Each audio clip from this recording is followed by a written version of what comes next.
असंगठित अर्थव्यवस्था पर दूसरा बड़ा आक्रमण जीएसटी। जीएसटी यूपीए का आइडिया था। एक टैक्स, कम से कम टैक्स, साधारण सरल टैक्स। एनडीए का जीएसटी बिल्कुल अलग है।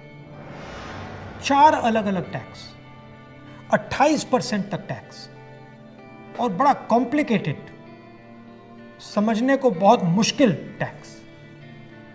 जो स्मॉल एंड मीडियम बिजनेसेस हैं वो इस टैक्स को भर ही नहीं सकते और जो बड़ी कंपनियां इसको आसानी से भर सकती हैं वो 5, 10, 15 अकाउंटेंट्स लगा सकते हैं। ये 4 अलग अलग रेट क्यों हैं? ये 4 अलग अलग रेट इसलिए हैं क्योंकि सरकार चाहती है कि जिसकी पहुंच हो वो जीएसटी को आसानी से बदल पाए और जिसकी पहुंच ना हो वो जीएसटी के बारे में कुछ ना कर पाए। पहुंच किसकी है? हिंदुस्तान के सबसे बड़े 15-20 उद्योगपतियों की पहुंच है।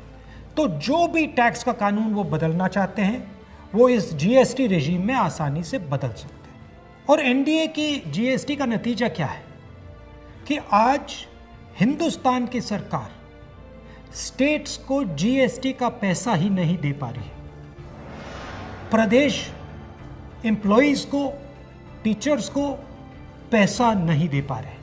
तो जीएसटी बिल्कुल फेल है, मगर ये सिर्फ फेल नहीं है, ये एक आक्रमण है गरीबों पर, स्मॉल एंड मीडियम बिजनेसेस पर। जीएसटी टैक्स की व्यवस्था नहीं है, जीएसटी हिंदुस्तान के गरीबों पर आक्रमण है।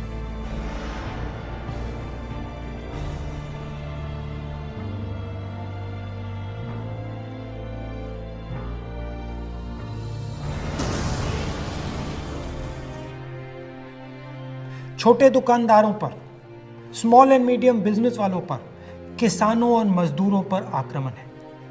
हमें इस आक्रमण को पहचानना पड़ेगा और मिलकर एक साथ इसके खिलाफ हम सबको खड़ा होना पड़ेगा।